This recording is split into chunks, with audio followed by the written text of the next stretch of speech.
Tu pagas a conta. Afinal de contas, não é a festa da minha filha.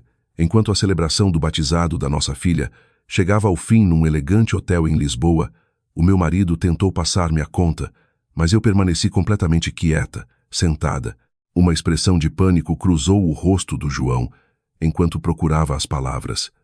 Todos os olhares, os dos seus pais, dos nossos familiares e até dos seus colegas de trabalho, voltaram-se para mim. Mas havia algo que eles não sabiam. Eu já sabia de tudo. Sabia que o meu marido estava a ter um caso com o seu primeiro amor. Sabia que tinha desviado em segredo dezenas de milhares de euros da conta poupança da nossa bebé para pagar as faturas do hospital privado daquela mulher. E hoje, esta festa decorada com tanto luxo não era uma celebração para a minha filha Matilde. Era o cenário da minha fria vingança, uma plataforma para arrancar a máscara de hipócrita ao meu marido em frente a todos os que lhe importavam. Como conseguiu esta mulher libertar-se de um casamento tóxico e conseguir uma vingança tão satisfatória? Deixa-me contar-te a história de hoje. Uma dor de cabeça insuportável tinha estado a latejar no meu crânio durante toda a tarde, tornando impossível que me concentrasse nos relatórios acumulados sobre a minha secretária. Depois de pedir autorização à minha chefia, saí mais cedo do trabalho e chamei um táxi debaixo de uma chuva torrencial. Quando cheguei à casa, o silêncio familiar envolveu-me. O João, gestor de projetos numa empresa de promoção imobiliária na capital, jamais estaria em casa àquela hora. Arrastei o meu corpo exausto para o interior, deixei as chaves sobre a mesa do hall de entrada e descalcei os sapatos de salto alto. Ia direta para o quarto para descansar, quando parei em frente ao escritório do João. A porta estava ligeiramente entreaberta. Sobre a secretária havia uma chávena de café frio e um cinzeiro a transbordar de beatas. Curiosamente, o ecrã do computador estava ligado com muito brilho. O João era tão meticuloso, quase obsessivo, com a fatura da luz que quase nunca se esquecia de desligar o computador antes de sair. Entrei com a intenção de carregar no botão de desligar, mas os meus olhos fixaram-se em algo no canto inferior direito do ecrã. O ícone do Facebook Messenger estava ativo. Normalmente eu nunca revistava o telemóvel, nem o computador do meu marido. Acreditava que a confiança era a base de um casamento, mas aquele dia foi diferente. Um pequeno símbolo de cadeado aparecia sobre o ícone do Messenger, indicando uma nova mensagem numa conversa secreta. A intuição feminina que estivera adormecida dentro de mim, agora com 6 meses de gravidez, começou a agitar-se violentamente. Puxei a cadeira, sentei-me e coloquei a mão sobre o rato, clicando no ícone do cadeado. O sistema pediu um PIN. Hesitei por um momento. Depois lembrei-me do hábito do João de criar códigos usando os aniversários da família. Introduzi a sua data de nascimento. Incorreto.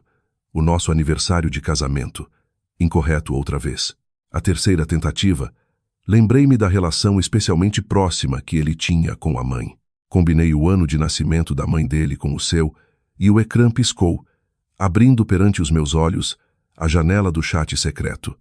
Apareceu um só nome curto: Mafalda. A última mensagem que tinha chegado, havia apenas 10 minutos, atingiu-me como um murro físico. João, muito obrigada por tirares o dia para vires comigo ao hospital. O médico disse que o bebê está a crescer forte e saudável. Foi incrível quando no carro senti que ele dava um pontapé. Por baixo estava a resposta do João.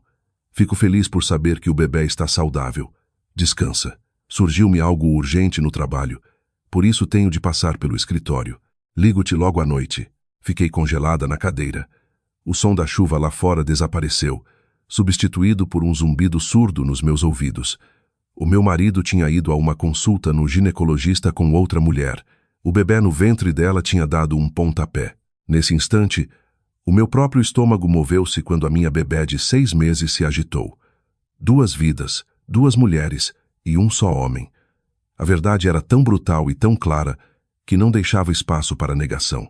As minhas mãos arrefeceram, mas a minha mente tornou-se inquietantemente lúcida. Deslizei a roda do rato e comecei a recuar por todo o histórico de conversação. Tudo tinha começado 3 meses antes, quando eu estava no meu primeiro trimestre a sofrer de náuseas intensas. Lendo linha por linha, fui reconstruindo a história. A Mafalda não era uma desconhecida. Era a namorada do João na universidade, o seu primeiro amor. Ele tinha-a mencionado uma vez de passagem, dizendo que fora um romance de juventude que terminara por diferenças de personalidade, mas na realidade nunca tinham cortado o contacto por completo. 3 meses antes, a Mafalda tinha-o contactado, queixando-se da sua vida miserável. Acabara de finalizar um divórcio complicado e, para piorar as coisas, descobriu que estava grávida. O ex-marido negou que a criança fosse sua e expulsou-a de casa. E no seu momento mais solitário, o meu marido estendeu-lhe a mão. As primeiras mensagens eram apenas palavras de consolo e ânimo, mas depressa o tom da sua conversa mudou drasticamente. Não te preocupes, Mafalda. Não deixarei que tu nem o bebê sofram. Eu tomarei conta de vocês. Foca-te em manter-te saudável. Eu trato do resto. João, sinto-me tão culpada por causa da tua mulher, a Inês. Não quero arruinar a tua família. Tenho muito medo. O meu marido tranquilizou-a rapidamente. O nosso casamento está roto há muito tempo. A Inês é uma viciada em trabalho, uma pessoa fria. A pessoa mais importante da minha vida és tu, Mafalda. Quando o bebê nascer, prometo-te que farei com que tu e o nosso filho sejam oficialmente meus. A pessoa mais importante da minha vida és tu. Ao ler essa frase, uma onda de náuseas violentas subiu das profundezas do meu estômago. Tapei a boca com a mão, mal conseguindo conter-me. Ao mesmo tempo que eu me inclinava sobre a sanita na casa de banho, vomitando tudo o que comia e perdendo o sono para proteger a nossa filha, o meu marido usava as palavras mais cruéis para me menosprezar enquanto conquistava o coração da amante. Estava disposto a criar o filho de outro homem, enquanto via a sua própria esposa, grávida do seu próprio sangue, como um simples obstáculo que devia afastar. Mas não terminou aí. Examinei as capturas de ecrã das transferências bancárias que tinham enviado um ao outro. O João tinha uma conta poupança separada noutro banco, onde eram depositados os seus prêmios da empresa. Eu sabia que existia, mas como eu também era financeiramente independente e acreditava que um homem precisava do seu próprio espaço, nunca tinha investigado. Contudo, esse dinheiro privado estava a ir diretamente para uma terceira pessoa. Em março, o João enviou a Mafalda 12.000 euros com a mensagem: para a tua saúde, compra algo de bom para comer. Em abril, enviou-lhe 2.500 euros. Procura um estúdio num prédio seguro. Eu preocupo-me com a renda. Em maio, outros 500 euros com uma nota, para roupa de pré, mamã e outras coisas necessárias. Fiz um cálculo rápido na minha cabeça. Em apenas 3 meses, o meu marido tinha enviado ao seu primeiro amor um total de 15.000 euros. Um nó de tristeza formou-se na minha garganta, sufocando-me. Apenas na semana passada, o João e eu tínhamos levantado 2.000 euros da nossa conta poupança conjunta para comprar coisas essenciais para a recém-nascida e para falarmos sobre a compra de um bom carrinho de bebê. Também mencionei a ideia de contratarmos uma enfermeira noturna durante as primeiras semanas para me ajudar enquanto recuperava. Nesse momento, o João franziu o sobrolho com um tom calculista. A economia está difícil neste momento. Vamos comprar apenas o básico. Uma enfermeira noturna é um luxo que não nos podemos permitir. A geração dos nossos pais arranjou-se sozinha. Podemos conseguir um carrinho usado dos filhos do meu irmão. Estamos prestes a ser pais. Temos de aprender a poupar. Eu aceitei sem uma única queixa, pensando que ele estava a ser um marido responsável e previdente. Mas esse mesmo marido responsável estava a gastar 15.000 euros com a amante, sem pestanejar. Numa conversa do dia anterior, a Mafalda perguntou, fingindo preocupação: a data de parto da tua bebê aproxima-se. O que vais fazer com a Inês? A resposta do João foi fria. Tenho um plano para tratar desse lado. Só estou à procura de uma desculpa para sair de casa. Não tens de te preocupar com ela. Ela, uma única palavra depreciativa. A sua esposa legal, grávida da sua filha, era apenas um problema do qual se devia encarregar. Corri para a casa de banho e vomitei tudo o que tinha no estômago. Quando já tinha expulsado inclusive o almoço que tinha comido no trabalho, as lágrimas corriam-me pela cara e a garganta ardia-me. Lavei o rosto e olhei para a mulher abatida no espelho. olhos inchados, cabelo despenteado e uma barriga de 6 meses de gravidez. Chorei em silêncio, lamentando a minha própria ingenuidade e a minha devoção absurda durante os nossos 3 anos de casamento. Tinha-lhe entregado tudo, as minhas emoções, a minha juventude, a um hipócrita e a um lixo. Mas, curiosamente, essa sensação de desespero durou exatamente 15 minutos. Quando baixei o olhar para o meu ventre e senti os movimentos suaves da minha filha, a minha mente acalmou de uma forma incrível. Limpei o rosto e voltei ao escritório. Não gritei, não lhe liguei, não arranquei o cabelo a ninguém. Isso é o que fazem as mulheres que querem salvar o casamento. Para mim, no momento em que os limites do respeito foram violados de uma forma tão brutal, este casamento deixou de merecer ser salvo. Tirei o meu telemóvel e abri a câmera. Uma por uma, fotografei meticulosamente cada conversa e cada registro de transferência. Quando terminei, para evitar que ele afirmasse que eram imagens manipuladas, gravei um vídeo contínuo deslizando desde o princípio do chat até ao fim. Depois, abri um separador de navegação privada, iniciei sessão no meu e-mail pessoal e enviei todas as provas que acabara de reunir para um endereço de e-mail privado que só eu conhecia. Ao terminar, fechei cuidadosamente a janela do Messenger, apaguei o histórico do browser e deixei o ecrã do computador exatamente como estava quando entrei. Apaguei a luz do escritório, fui para o quarto, vesti o pijama e deitei-me na cama. Fechei os olhos. Amanhã começaria uma nova atuação. Interpretaria o papel da esposa mais feliz do mundo, até poder pôr fim a esta tragédia sob as minhas próprias condições. Passara um mês desde aquele fatídico dia de chuva. Agora, com 7 meses de gravidez, o meu corpo sentia-se pesado e desajeitado.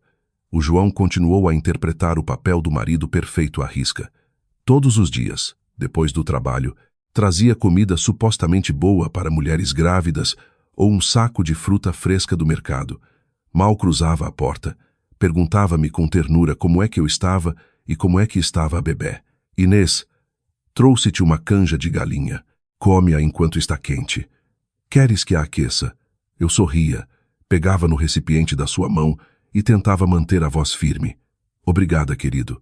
As coisas estão muito ocupadas no trabalho? O João suspirava, esfregava os ombros e começava a contar-me uma história sobre um contrato difícil ou um cliente exigente. A sua atuação era tão convincente que, se eu não tivesse visto aquelas mensagens com os meus próprios olhos, teria acreditado firmemente que o meu marido se estava a sacrificar pela nossa família.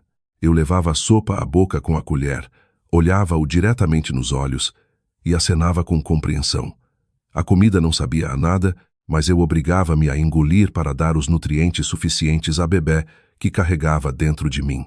Na manhã seguinte, aproveitando um tempo livre, visitei o escritório de uma advogada, Adra, Anabela. Era especializada em divórcios e partilha de bens. Mal entrei no seu escritório, coloquei sobre a secretária uma pilha de documentos cuidadosamente impressos. Lá dentro estavam as capturas do Messenger, o vídeo de mim a abrir o chat secreto e um extrato bancário completo que mostrava os 15.000 euros a sair da conta de prêmios do João para a Mafalda. Adra. Anabela folheou as páginas com os olhos cada vez mais abertos de surpresa. Faço isto há 15 anos, disse, olhando para mim. Já vi muitas esposas desmoronarem-se neste escritório depois de descobrirem o caso dos maridos, mas a senhora é a primeira que chega tão tranquila e com provas reunidas de forma tão sistemática. Quais são as suas condições para o divórcio? Entrelacei as mãos sobre a secretária e respondi com clareza. Quero a guarda total da nossa filha, sem exceções. Quanto aos bens, o nosso apartamento em Lisboa está em nome dos dois. Por isso exijo a metade. Quero que a nossa conta poupança conjunta seja congelada de imediato para que ele não lhe possa tocar. E pelos 15.000 euros que enviou à amante, como esse dinheiro era parte do patrimônio do casal, quero obrigá-lo legalmente a devolver-me a minha metade, ou seja, 7.500 euros. Adra. Anabela acenou em concordância. Orientou-me sobre o processo para apresentar a ação e sobre como proteger os meus direitos legais durante o procedimento. Insistiu especialmente que não levantasse suspeitas e mantivesse a minha rotina diária como sempre, para não o alertar, nem lhe dar oportunidade de ocultar bens. Ao sair do escritório da advogada, senti que um peso se levantava dos meus ombros. O processo legal estava nas mãos de uma perita. O meu trabalho agora era proteger a minha saúde e preparar-me para destruir a última ilusão daqueles dois, que nesse momento desfrutavam na escuridão. Nesse fim de semana, o João disse que tinha uma reunião até tarde com um cliente importante fora da cidade. Eu sabia exatamente quem era esse cliente. Deitada na cama, procurei o número de telemóvel da Mafalda, que tinha anotado em segredo do telemóvel do João, e adicionei-a como contacto. Depois, enviei-lhe um pedido de amizade no Facebook. Ela aceitou quase de imediato. Devia estar curiosa para saber por que razão a esposa do amante a procurava. Eu não tinha intenção de a fazer esperar. Enviei-lhe a primeira mensagem, educada, mas direta. Olá, Mafalda. Sou a Inês, a esposa legal do João. Acho que já é a altura de nós as três termos uma conversa honesta. Nem 5 segundos depois, o indicador mostrou que ela estava a escrever. Respondeu a um ritmo frenético, como se tivesse um guião preparado para esta mesma situação. Olá, Inês. Não sei muito bem de que falas. Acho que houve um mal-entendido. O João e eu somos apenas velhos amigos da universidade. Não se passa nada, e não fizemos nada para te magoar. Soltei uma risada seca no quarto vazio. As mulheres que roubam maridos alheios adoram sempre envolver-se no nobre disfarce de velhos amigos da universidade. Não tinha intenção de discutir nem de me sujar com insultos. Uma mulher inteligente não perde tempo com coisas tão inúteis. Abri a minha galeria de fotos e selecionei a captura da transferência bancária de 2.500 euros do João para a Mafalda. Os nomes do remetente e da destinatária viam-se com clareza. Carreguei em enviar e adicionei uma mensagem curta. É uma amizade muito cara. É normal que os amigos se ajudem todos os meses com a renda e as despesas médicas. 15.000 euros em 3 meses. Que amizade tão profunda a vossa. Depois dessa mensagem, o ecrã do meu telemóvel ficou completamente silencioso. O visto de leitura apareceu claramente debaixo da foto, mas não chegou nenhuma resposta. O seu silêncio foi a prova mais evidente da humilhação que sentia com o seu verdadeiro rosto, agora exposto. Jamais teria imaginado que a esposa que julgava ser uma tola tinha rastreado cada cêntimo das suas transferências. Bloqueei o telemóvel e deixei-o de lado. O primeiro confronto silencioso terminou num instante, mas o seu efeito foi absoluto. Tinha destroçado por completo a sua falsa santidade. Não me importava se nessa noite corria a chorar para se queixar ao João. O ato final desta peça já tinha sido escrito pela minha própria mão. Tudo o que lhes restava era saborear lentamente o fruto amargo que tinham semeado. Na manhã seguinte, acordei a sentir-me surpreendentemente renovada. Verifiquei o telemóvel e vi uma nova mensagem de texto de um número desconhecido. Tinha o Messenger configurado para bloquear mensagens de desconhecidos, por isso a Mafalda tinha recorrido a uma SMS normal para continuar com a sua atuação. Parecia que não suportava ter sido descoberta sem nenhuma desculpa. Abri a mensagem. O texto, longo e confuso, era uma tentativa desesperada de se apresentar como uma vítima digna de pena. Inês. Lamento a sério se os meus atos te causaram dor, mas eu não sabia que o João continuava a viver contigo. Ele disse-me que a vossa relação tinha terminado há muito tempo e que em breve se divorciariam. Disse que tu já não sentias nada por ele. Ao ler a primeira mensagem, apenas bufei com desprezo pelas mentiras clássicas de um marido infiel e pelas desculpas incrivelmente absurdas da outra mulher. A segunda mensagem era um lamento sobre a sua difícil situação. Acabei de me divorciar e as coisas têm sido muito duras. O bebê que levo no ventre foi abandonado pelo pai e expulsaram-me para a rua. Então o João apareceu e ajudou-me a mim e ao meu bebê. Sou apenas uma mulher vulnerável que precisava de se apoiar em alguém. Pensei nesse dinheiro como um empréstimo dele. Planeio devolver-lo quando me recuperar. A sério, não queria arruinar a tua família. A terceira mensagem era uma súplica de compaixão. Inês, tu também estás grávida. Por isso espero que possas entender a minha situação como futura mãe. Por favor, não faças disto um caso maior. Que culpa tem o bebê que carrego no ventre? Quando nascer, afastar-me-ei em silêncio e devolvo-te o João. Depois de ler as 3 mensagens, aquela mulher pareceu-me patética. Tinha tido a coragem de cometer o ato, mas não de assumir a responsabilidade. Estava a usar o filho que ainda não nascera como escudo para ocultar a sua ganância, culpando por tudo as mentiras do meu marido e ignorando convenientemente as suas próprias ações calculadas e o seu egoísmo. Em vez de me chatear, de lhe ligar para gritar com ela ou de lhe enviar uma longa resposta, escolhi o silêncio absoluto e apaguei as 3 mensagens do meu telemóvel. Uma mulher grávida não precisava de sujar a mente com semelhante lixo. O seu pedido de desculpas não podia mudar a realidade, e se afastava ou me devolvia o meu marido, já não era problema meu. Eu nunca recupero coisas que outras pessoas já usaram. O meu único objetivo agora era construir um futuro estável para a filha, que em breve nasceria. Todos os meus esforços estavam direcionados unicamente para mim mesma e para a menina que crescia dentro de mim todos os dias. Estava de 9 meses, com a data prevista de parto a apenas 1 semana de distância. Sentia que o meu corpo tinha chegado ao limite. Tinha as pernas inchadas e até caminhar era um esforço. Tinha metido a licença de maternidade e descansava em casa. Preparei sozinha tudo para a chegada da bebé. O João, usando como desculpa o fecho de ano no trabalho e a necessidade de cuidar da amante, que também estava perto de dar à luz, mal parava em casa. Encomendei fraldas pela internet, lavei a roupa de bebé e dobrei-a cuidadosamente num cesto cor-de-rosa. Enquanto estava sentada no sofá a dobrar aqueles fatinhos minúsculos do tamanho da palma da minha mão, de repente lembrei-me do dia em que nos conhecemos.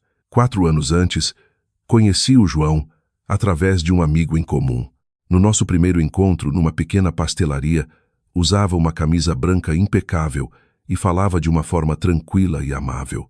Lembro-me de que as suas mãos eram especialmente limpas e cuidadas. Durante toda a nossa conversa, ele foi incrivelmente atencioso. Puxou-me a cadeira, serviu-me água e perguntou com amabilidade sobre o meu trabalho e os meus passatempos. Uma vez disse-me: cuidar das pessoas é simplesmente um hábito para mim.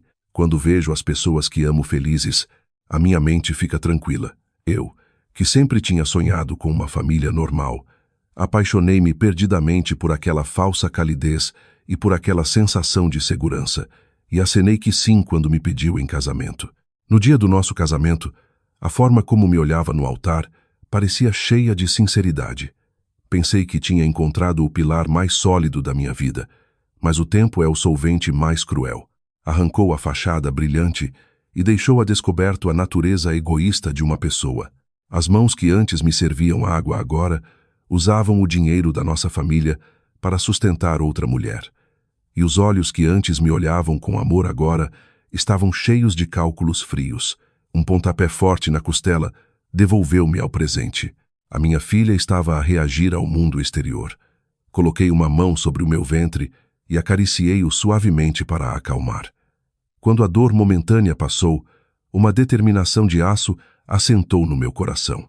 Casar-me com ele fora um erro, mas esta menina era um presente precioso que não trocaria por nada. Fiz uma promessa a mim mesma. Sem importar as dificuldades que viessem, mesmo que perdesse dinheiro, protegeria esta menina até ao fim. A partir desse momento, já não era a esposa submissa do João. Era uma mãe forte, preparada para recuperar uma vida tranquila para a minha filha. As contrações começaram cedo, numa quarta-feira de manhã, durante a minha 39ª semana de gravidez. O meu abdômen endurecia como uma rocha e ondas de dor estendiam-se das costas até a parte inferior do ventre. Cerrei os dentes, estiquei a mão para ligar o candeeiro da mesa de cabeceira e acordei o João. Ele saltou da cama meio a dormir, agarrou a mala cor-de-rosa da maternidade que eu tinha preparado e ajudou-me desajeitadamente a entrar num táxi rumo ao hospital. A sala de espera da maternidade estava cheia de gemidos de outras futuras mães. Agarrei-me à grade metálica e fria da cama do hospital com a roupa encharcada de suor. O João estava a meu lado, a segurar-me na mão e a sussurrar: "Tu consegues, querida. Estou aqui contigo." A olhar para o seu rosto preocupado, pensei que a eu de 3 meses atrás talvez tivesse chorado de gratidão, mas a eu de hoje só conseguiu soltar um sorriso amargo. Era um ator tão bom. Não era de admirar que tanto a Mafalda como eu tivéssemos caído tão facilmente nas suas teias. Às 7 da manhã, o primeiro choro da nossa filha ressoou na sala de partos. A médica envolveu aquela pequena bebé avermelhada numa manta branca e colocou-a sobre o meu peito. Ao sentir o calor daquela pequena vida, senti que o coração se me derretia e toda a minha exaustão pareceu desaparecer. Chamei-lhe Matilde. Era um nome simples, mas continha a minha esperança de que a sua vida fosse pacífica. Também era um juramento. Sem importar as tempestades que nos esperassem, esta mãe suportaria tudo para dar à sua filha uma vida tranquila. Uma enfermeira empurrou uma cadeira de rodas para nos levar a mim e a bebé para fora. E o João aproximou-se a correr. Os seus olhos encheram-se de lágrimas enquanto me agarrava na mão, me beijava a testa e me agradecia uma e outra vez. Algumas famílias dos quartos vizinhos sussurravam com inveja. Diziam que eu era afortunada por ter um marido que mimava a esposa e a filha. Eu simplesmente respondi com um sorriso. Recostada na cadeira de rodas, observei-o interpretar a cena final do pai exemplar. Interpretava o seu papel de forma brilhante, mas eu, a sua única espectadora, já conhecia o final do próximo ato. 2 dias depois deram-me alta. A minha mãe, que vivia numa aldeia no Minho, apanhou um autocarro de longo curso para vir ajudar-me com a minha recuperação pós-parto. Ao vê-la chegar com sacos cheios de frango do campo estufado, feito em casa, e legumes da sua própria horta, os olhos encheram-se-me de lágrimas. A minha mãe andava de um lado para o outro a limpar a casa, a cozinhar e a lavar as fraldas da neta. Enquanto segurava a Matilde nos braços, disse-me: "O corpo de uma recém-mãe está fraco, por isso tens de te cuidar bem. Ver como o João cuida de ti e da bebé deixa-me tranquila. O teu pai pode ocupar-se lá de casa, por isso posso ficar aqui uns meses. Não te preocupes com nada, foca-te só em recuperar."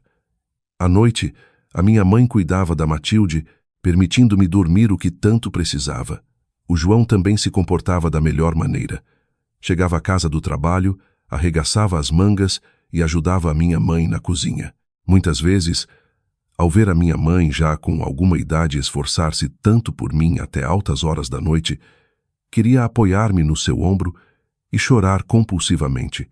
Queria contar-lhe a horrível verdade sobre o genro que ela tanto elogiava, mas cerrei os dentes e contive-me. A minha mãe tinha a atenção alta e passara a vida a desejar que a filha tivesse uma família tranquila. Se ela descobrisse a verdade durante a minha recuperação, certamente iria desmoronar-se. Não a podia sobrecarregar com isso. O plano de divórcio continuou a ser apenas o meu segredo. Esperei em silêncio pelo momento adequado. O tempo passou a voar, e com a Matilde já a fazer 3 meses, chegou o momento de planear o seu batizado. Um sábado à noite, depois de jantar, o João, que estava a ver televisão na sala, sugeriu de repente que organizássemos uma festa. Agarrou numa folha de papel e começou a planear, emocionado. Insistiu que tinha de ser algo em grande, dizendo que reservaria 3 grandes mesas no salão de banquetes do hotel mais elegante de Lisboa. A lista de convidados incluiria os nossos pais, familiares, os seus colegas de trabalho e até alguns clientes importantes. Ao ouvir isto, franzi a testa e opus-me. Disse que a bebé só tinha 3 meses e podia adoecer facilmente num local barulhento e cheio de gente. Além disso, uma festa num hotel grande custaria uma fortuna, e com fraldas e leite de fórmula para comprar, não nos podíamos permitir desperdiçar dinheiro. Ao ouvir as minhas palavras, o João agitou a mão de imediato, descartando a minha opinião. É o batizado da nossa filha, um evento único na vida. Não podemos fazer algo pequeno. Todos os meus colegas organizam festas grandes. Se fizermos algo pobre, as pessoas vão olhar-nos de lado. Além disso, é uma oportunidade para convidar clientes e fortalecer relações. Isto não é só uma festa para a nossa filha, também se trata da minha reputação. Tu ficas em casa a cuidar da Matilde. Eu encarrego-me de todas as reservas. Não te preocupes com o dinheiro. O seu entusiasmo excessivo deu-me um mau pressentimento. Por que é que um homem que antes contava cada cêntimo quando íamos ao supermercado, de repente queria organizar uma festa num hotel de luxo?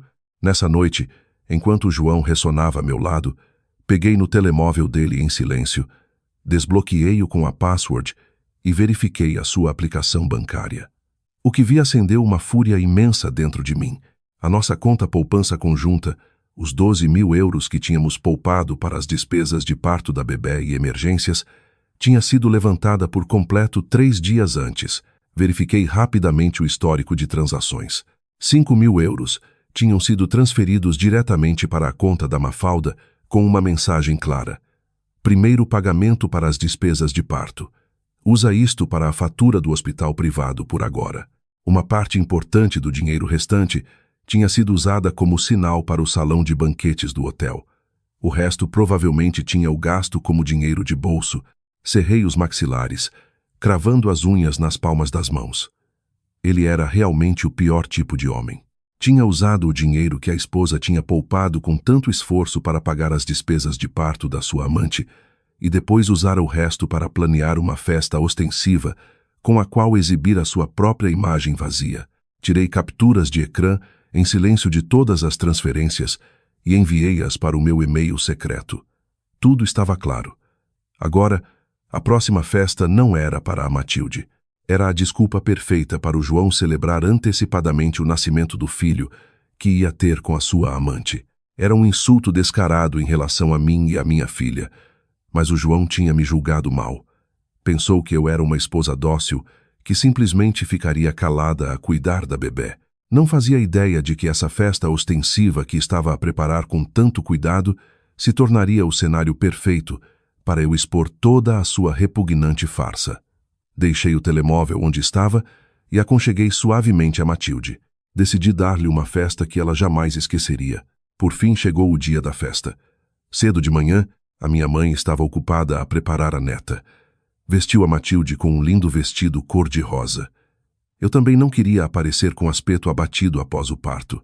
Abri o meu roupeiro e tirei o vestido vermelho mais vistoso que tinha, um que comprara antes da gravidez.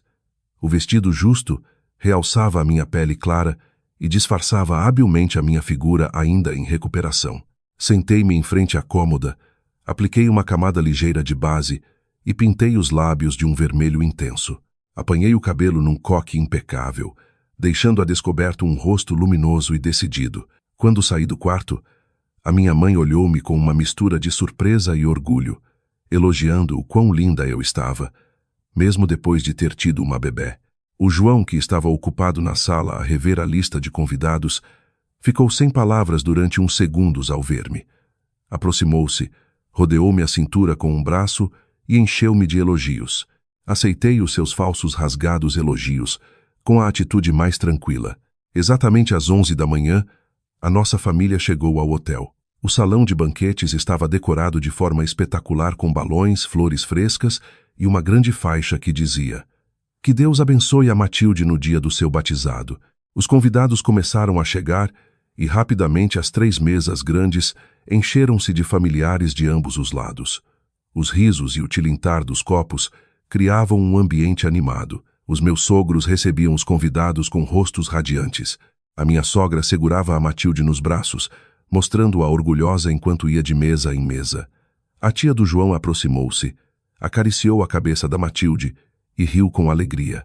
"Ai, olhem para este nariz e esta boca. Parece-se imenso com o João. E está tão gordinha. A Inês fez um trabalho maravilhoso. Vocês, os avós, devem estar muito felizes por ter uma neta tão bonita." As felicitações não paravam. Todos elogiavam o João por ser um homem capaz que tinha preparado uma festa tão maravilhosa para sua esposa e filha. Diziam que eu era afortunada por ter um marido que sabia sustentar a sua família e era um homem de casa. Eu estava sentada na mesa principal a debicar a comida, embora não conseguisse saborear nada. Tudo à minha volta parecia uma peça de teatro perfeitamente montada. Desde o meu marido mentiroso a rir e a conversar por todas as partes, até aos familiares a louvarem aquela falsa felicidade. Ninguém conhecia a feia verdade escondida atrás dos sorrisos. Tomei um gole de água e percorri toda a sala com o olhar. O ambiente era barulhento, mas a minha mente estava incrivelmente tranquila. Era a serenidade absoluta de alguém que tinha toda a situação na palma da mão. Uma pasta grossa com provas repousava segura na carteira sobre o meu colo. Cada documento, cada foto, cada extrato estava pronto. Hoje, aqui mesmo, debaixo destas luzes brilhantes, com ambas as famílias e todos os seus amigos reunidos, arrancaria com as minhas próprias mãos a máscara ao marido modelo. Faria com que todos testemunhassem o verdadeiro rosto de um homem que tinha roubado de uma conta poupança conjunta para sustentar a amante. A minha serenidade era a breve calma antes de uma tempestade gigantesca. A meio da festa, as pessoas já tinham terminado de comer e começavam a conversar e a brindar. De repente, o João levantou-se, pegou no copo de vinho e bateu-lhe suavemente com uma colher para chamar a atenção de todos.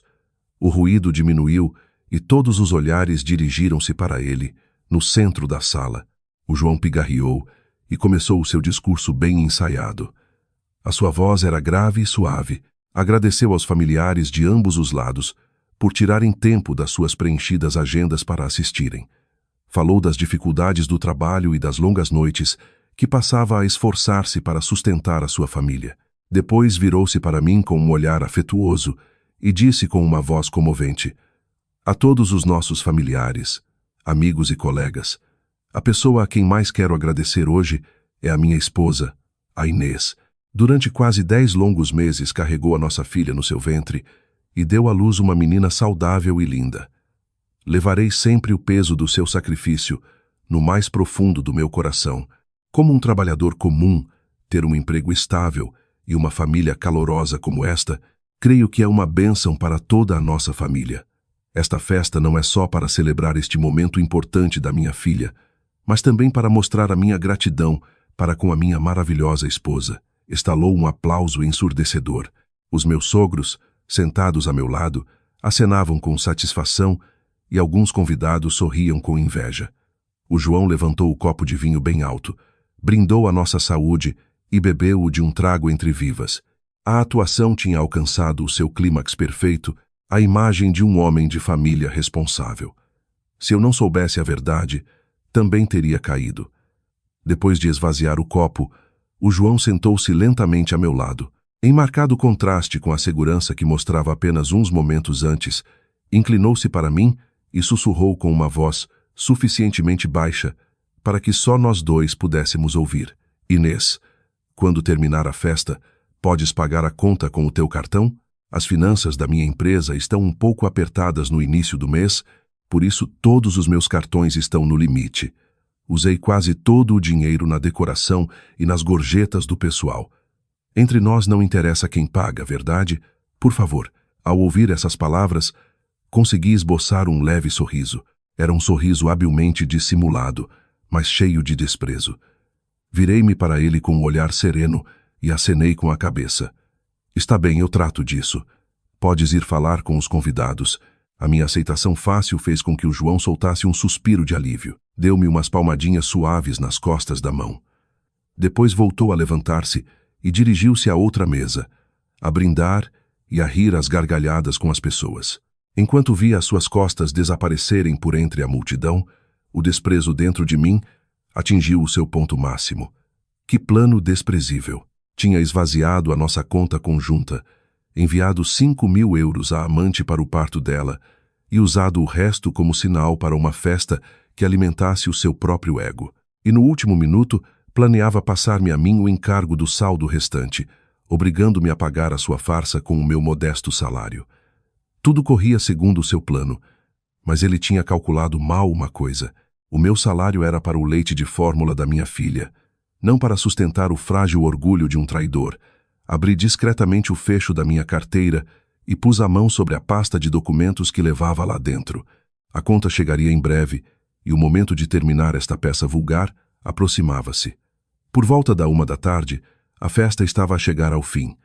Os convidados tinham largado os garfos e estavam a comer fruta. As conversas continuavam, mas já não eram tão ruidosas como antes.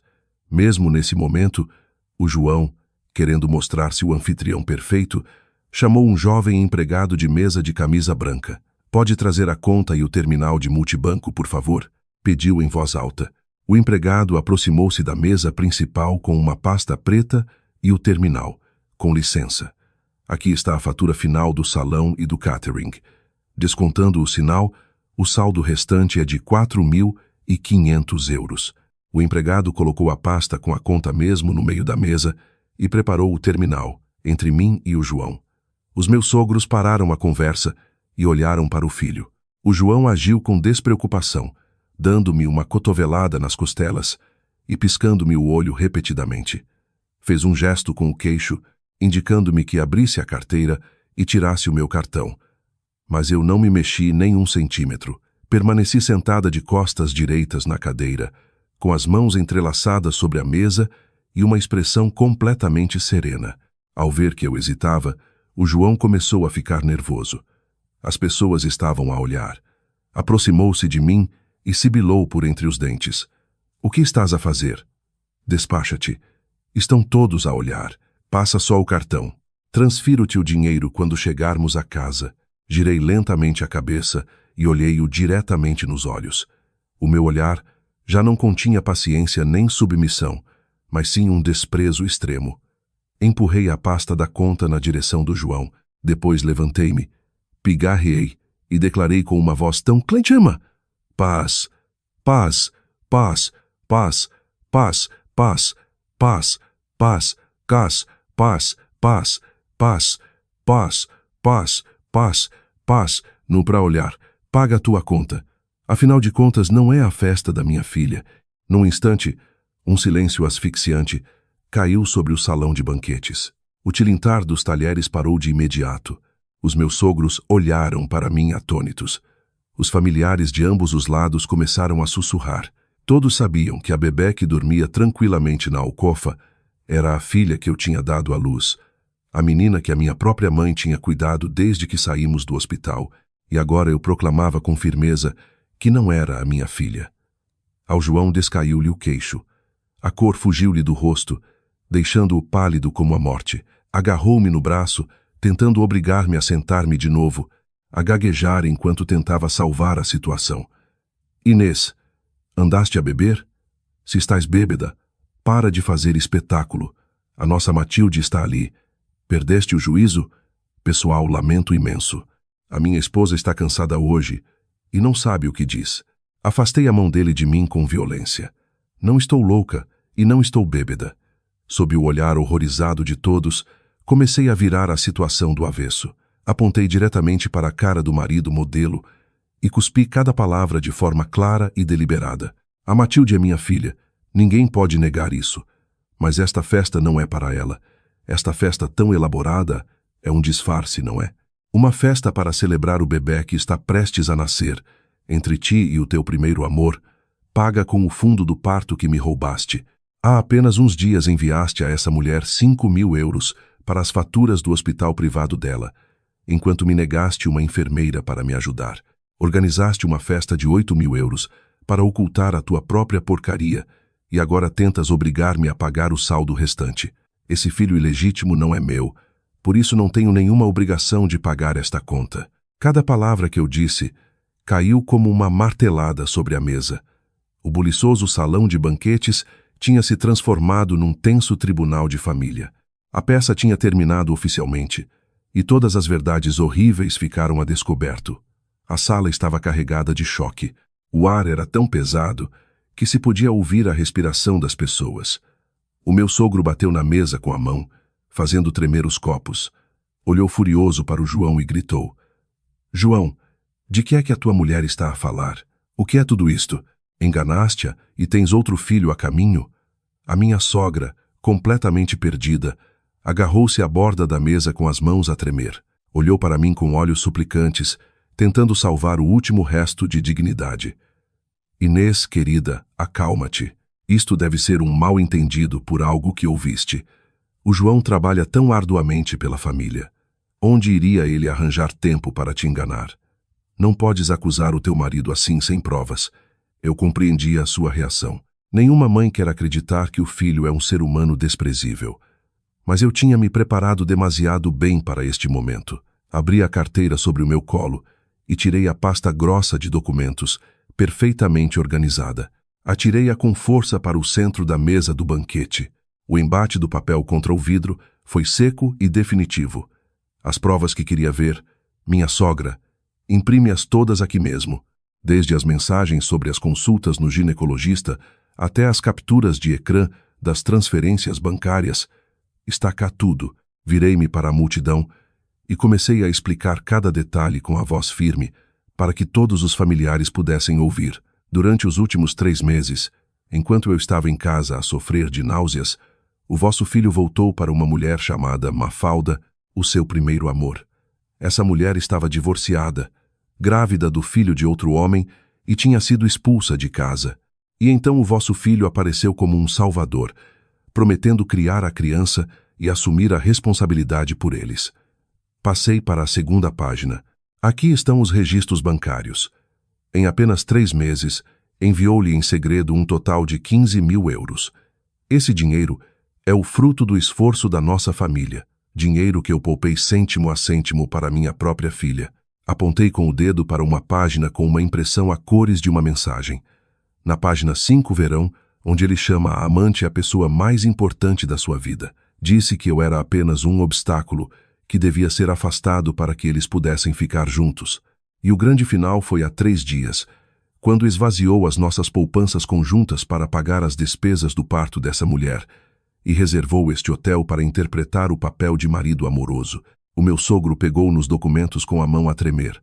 Os seus olhos percorreram as mensagens cruéis e os registros de transferência impossíveis de negar. O seu rosto ficou vermelho de fúria. Agarrou num copo da mesa e atirou-o contra o chão, apontando para a cara do João. Soltou uma chuva de insultos. Pedaço de lixo inútil. Eu não tenho um filho como tu. Como te atreves a trazer semelhante vergonha a esta família? A minha sogra desabou por completo. Afundou a cabeça entre os braços sobre a mesa e começou a soluçar, incapaz de acreditar que o filho que tanto tinha elogiado era uma fraude tão cruel. Os familiares começaram a murmurar entre eles. As mesmas pessoas que há uns momentos louvavam o João, agora olhavam-no com desprezo e sussurravam umas para as outras. O meu próprio pai, que tinha estado sentado em silêncio numa mesa lateral, levantou-se devagar. O rosto do homem estava cheio de compaixão pela filha, mas a sua expressão era firme. Aproximou-se de mim, deu-me umas suaves palmadinhas no ombro e depois olhou diretamente nos olhos do meu sogro. A voz do meu pai era baixa e rouca, mas decidida. Senhor, agora já conhece toda a situação. A minha filha não casou para entrar nesta família e ser sujeita a este tipo de humilhação. Como as coisas chegaram a este ponto, levo a minha filha para casa e vamos dar entrada aos papéis do divórcio. Levaremos a nossa neta e criá-la-emos bem. Olhei para o meu pai com os olhos a arder, mas recusei-me a chorar. Tinha feito o mais importante. A verdade tinha vindo à luz e a festa tinha desmoronado oficialmente entre o caos e a humilhação dos meus sogros. A minha mãe recolheu rapidamente as nossas coisas e pegou na Matilde nos braços. O meu pai abriu caminho à nossa frente. Eu agarrei na minha carteira e segui os meus pais com determinação, deixando o João no desastre que ele mesmo tinha criado. Ao sair do hotel, ouvi passos frenéticos atrás de nós. O João saiu a correr para o átrio. O seu rosto, empapado em suor, estava pálido de terror. Bloqueou-nos a passagem e tentou agarrar-me a mão, mas o meu pai afastou-lhe a mão com um safanão. Afasta-te, não te atrevas a bloquear o caminho da minha filha. Põe-te a andar antes que eu chame a segurança. O João ignorou os gritos do meu pai e caiu de joelhos no meio do átrio. O homem impecável de há 15 minutos tinha desaparecido, substituído por um desastre patético com o rosto coberto de lágrimas. Juntou as mãos e suplicou com voz trêmula. Inês, por favor, bate-me, insulta-me, não me importo, mas por favor não te divorcies de mim. Eu errei. Fui um completo idiota. Essa mulher enganou-me. Não estava a pensar com clareza. Cortarei todo o contacto com ela, prometo. Dedicar-me-ei por completo à nossa família pelos nossos 3 anos de casamento. Por favor, dá-me mais uma oportunidade, por favor. Parei e olhei de cima para o homem ajoelhado a meus pés. Não senti pena nem ódio. O meu coração estava vazio e frio. Dei um passo em direção a ele e respondi com uma voz sem emoção.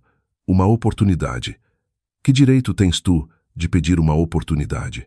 O teu maior erro não foi trair-me, nem gastar dinheiro com o filho de outro homem. O teu maior erro foi tratares-me como uma ferramenta sem sentimentos. Usaste-me como escudo para ocultares o teu caso. Alimentaste a tua amante com o meu dinheiro e usaste o meu sacrifício como degrau para decorares a tua própria fachada de família feliz. Nunca me respeitaste uma única vez. A única pessoa que alguma vez amaste foste tu próprio. O João levantou a vista, prestes a inventar outra desculpa, mas levantei uma mão para o deter. O espetáculo terminou. João, amanhã dou entrada do processo de divórcio. Será melhor que te prepares para enfrentar as partilhas de bens e para devolveres os 7.500 euros, a minha metade do que enviaste a essa mulher. Adeus. Virei-lhe as costas com decisão e caminhei para o táxi que o meu pai estava a mandar parar. Abri a porta do carro e sentei-me no banco de trás com a minha mãe e a Matilde. Quando o carro começou a mover-se, a imagem daquele homem desabado no átrio do hotel tornou-se cada vez mais pequena até desaparecer por completo. Soltei um longo suspiro de alívio. Pareceu que acabara de largar uma carga enorme. O caminho pela frente podia ser difícil, mas pelo menos já não tinha de viver com um mentiroso. O carro levou-me à casa térrea dos meus pais, com o telhado de telhas vermelhas, numa aldeia do Minho. Ao cruzar o familiar portão de ferro e ao sentir o leve aroma da lenha empilhada no pátio, por fim sentia-me a salvo. O meu pai levou as minhas coisas para o meu antigo quarto, enquanto a minha mãe andava de um lado para o outro a preparar um biberão para a neta. O cuidado incondicional da minha família parecia derreter o cansaço acumulado durante todo o dia. Os primeiros dias passaram em paz, preenchidos com as tarefas de cuidar da bebé, mas quando a noite chegava e a escuridão envolvia o pequeno quarto, eu tinha de enfrentar a realidade. Tinha sido decidida quando arranquei a máscara ao meu marido, mas continuava a ser humana de carne e osso. Quando ficava sozinha com a minha filha minúscula a dormir, uma sensação de vazio invadia-me e apertava-me o coração. Seguiram-se noites sem dormir. Olhava para o teto sem expressão, a reviver o passado uma e outra vez.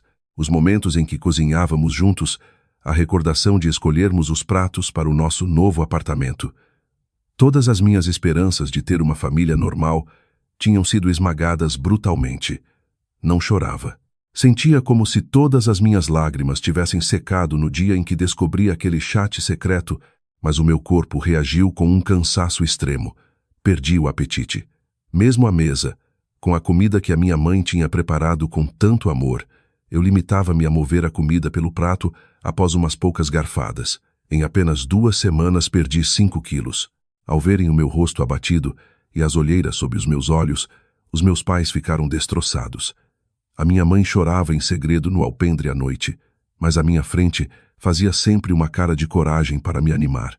Uma madrugada levantei-me para preparar um biberão para a bebé e vi o meu pai num canto do pátio a consertar uma velha capoeira das galinhas. Virou-se para mim e disse com uma voz tranquila, mas firme: Inês, tens de te levantar exatamente no lugar onde caíste. Perder um mau marido não é o fim do mundo. Olha para a Matilde. Essa menina precisa de uma mãe saudável e feliz. A tua mãe e eu não te vamos obrigar a esquecer, mas primeiro tens de cuidar de ti mesma. Ao ouvir as palavras do meu pai e ao ver o sorriso luminoso da Matilde nos braços da minha mãe, algo dentro de mim fez um clique. O meu pai tinha razão. Não podia deixar que o passado destruísse o futuro da minha filha e o meu.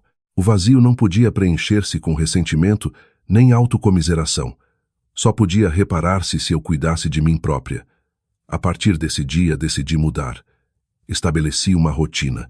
Cedo de manhã, deixava a bebé com a minha mãe, vestia roupa desportiva e saía para correr pelos trilhos rurais perto de nossa casa. Enquanto suava, sentia como se os pensamentos deprimentes fossem sendo lavados. Comprei um diário e comecei a escrever, a limpar a minha mente. O ato de escrever ajudava-me a descarregar a lama que carregava por dentro. Comprei um livro de colorir para adultos e pintava sempre que tinha um momento livre. Concentrar-me nas cores vivas trazia uma sensação de paz à minha mente.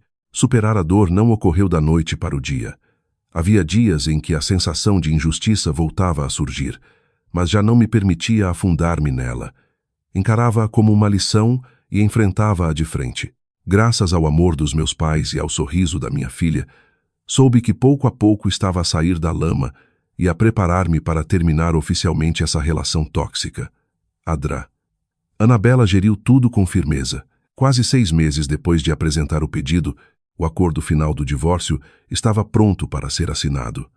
Graças às provas irrefutáveis que apresentei, a parte do João não pôde apresentar nenhum contra-argumento no tribunal de família. Não tinha fundamentos para lutar pela guarda partilhada da Matilde naquelas condições. Quanto aos bens, acordamos vender o apartamento em Lisboa e dividir os lucros. O dinheiro que ele tinha enviado em segredo à amante foi reconhecido como uma dissipação indevida de bens conjugais e o tribunal ordenou-lhe que me devolvesse a minha metade, os 7.500 euros. Numa quarta-feira de manhã, recebi uma chamada do escritório da minha advogada para que fosse assinar os papéis finais antes de se ditar a sentença definitiva. Engomei uma blusa verde, água e vesti umas calças pretas impecáveis. Ao sair de casa, o céu de outono estava especialmente claro e azul, em marcado contraste com a chuva cinzenta do dia em que descobri o seu segredo. Quando abri a porta do escritório da advogada em Lisboa, o João já estava sentado no sofá, à espera.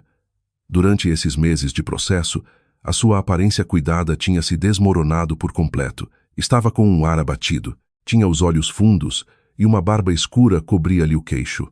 A camisa que usava estava amarrotada. Ao vê-lo, senti uma fugaz sensação de pena em vez de satisfação.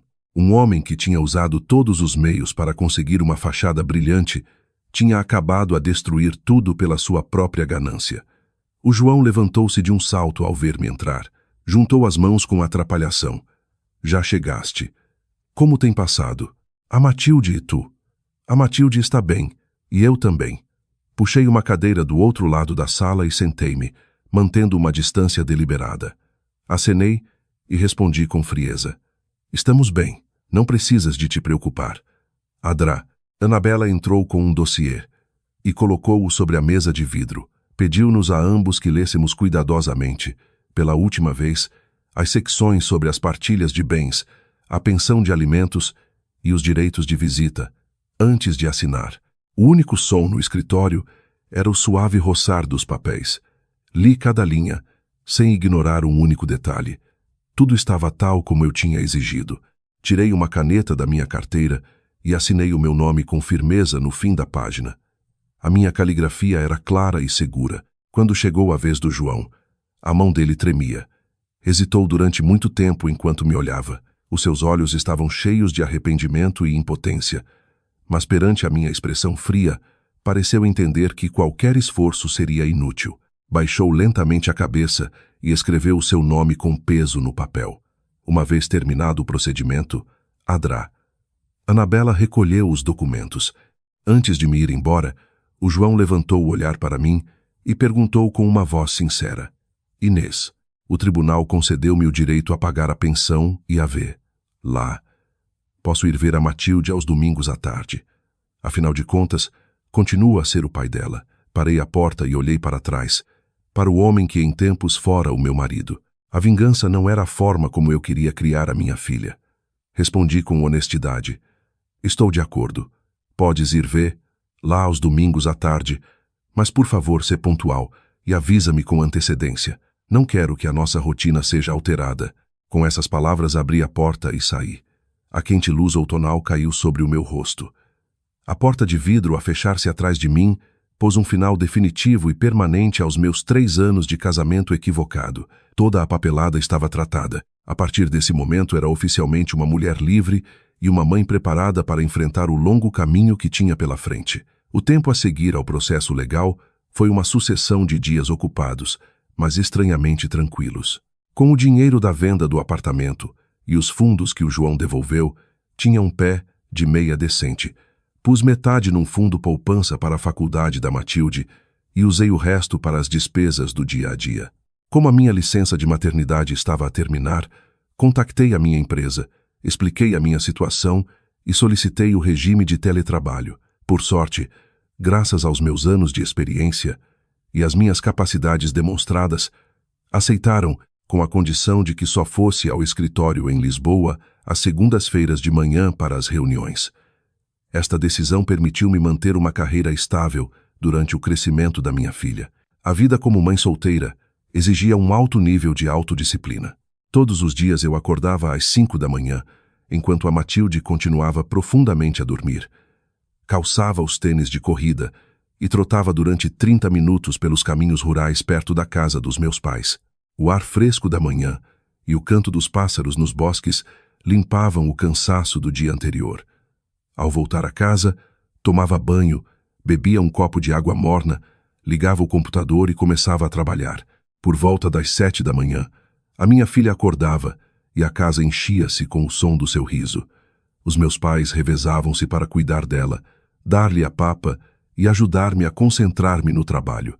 Sentia um vínculo familiar que jamais tinha experienciado enquanto vivia naquele apartamento estéril e fechado com o João. Nas tardes de fim de semana, quando tinha tempo livre, sentava-me no alpendre a pintar. Pintava as sardineiras que brotavam nos vasos do pátio, o céu tingido pelo entardecer, o sorriso enrugado do meu pai enquanto cortava lenha. Com cada pincelada, não só a cor preenchia o papel, como as feridas do meu coração também começavam a sarar lentamente. Apercebi-me de que perder um marido terrível não significava perder tudo. A minha vida continuava a ser ampla e colorida, cheia de pequenas alegrias. Sempre que estivesse disposta a recebê-las, a minha ética de trabalho deu frutos.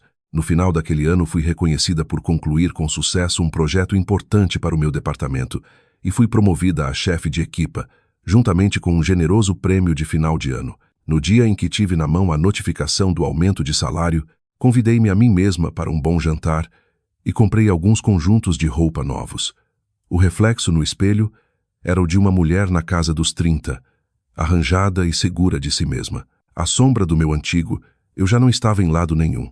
Tinha deixado para trás por completo aquela etapa obscura e tinha reconstruído uma vida nova e orgulhosa com as minhas próprias mãos. A vida continuou a fluir em paz, até que uma noite de inverno, acabara de deitar a Matilde e estava prestes a beber uma chávena de chá quente e ver uma série, quando o meu telemóvel vibrou com uma nova notificação do Messenger.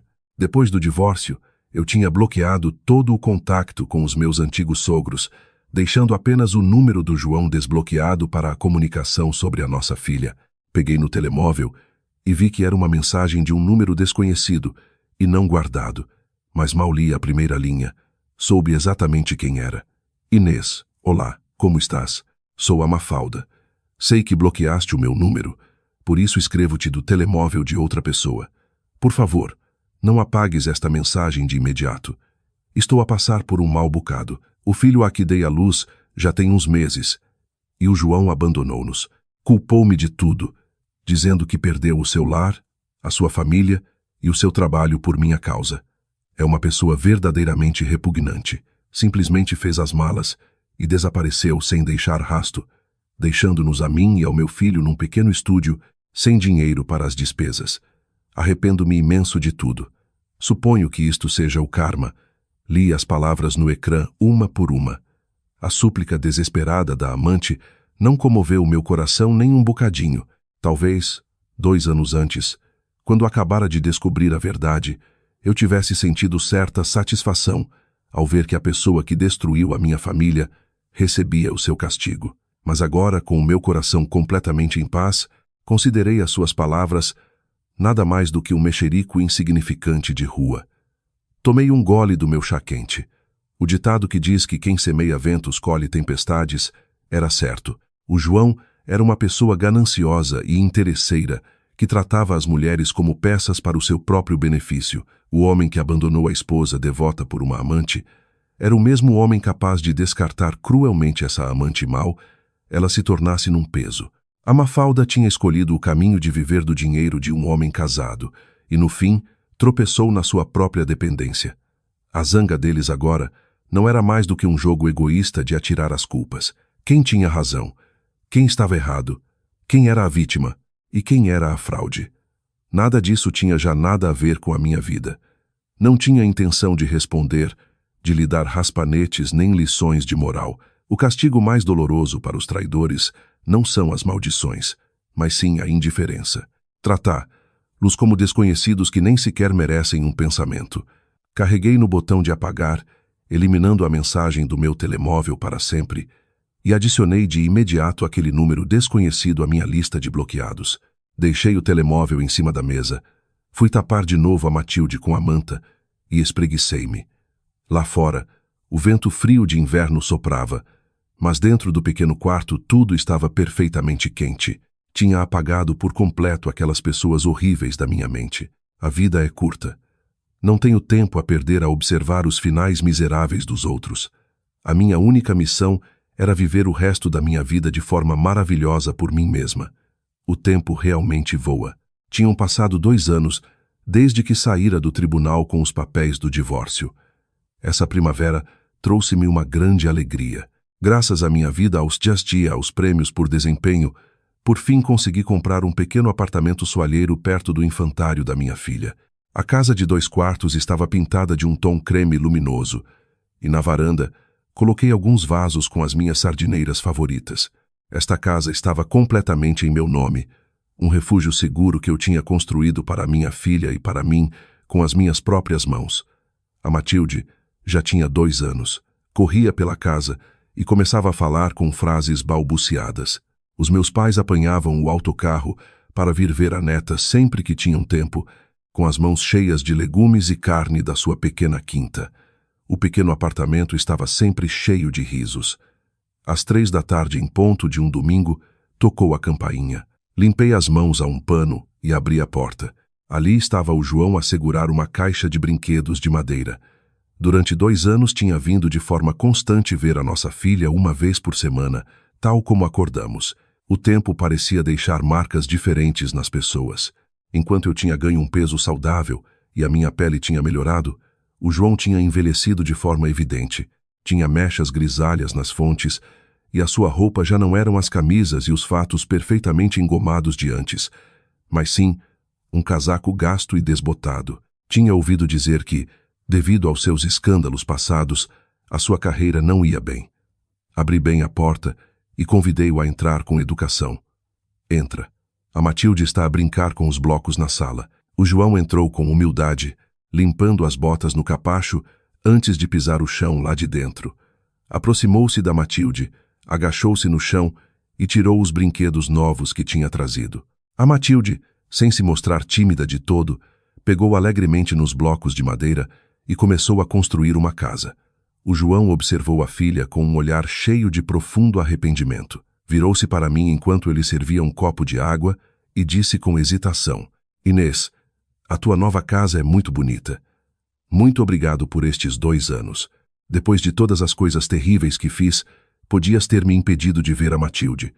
Podias ter lá ensinado a odiar-me, mas não o fizeste.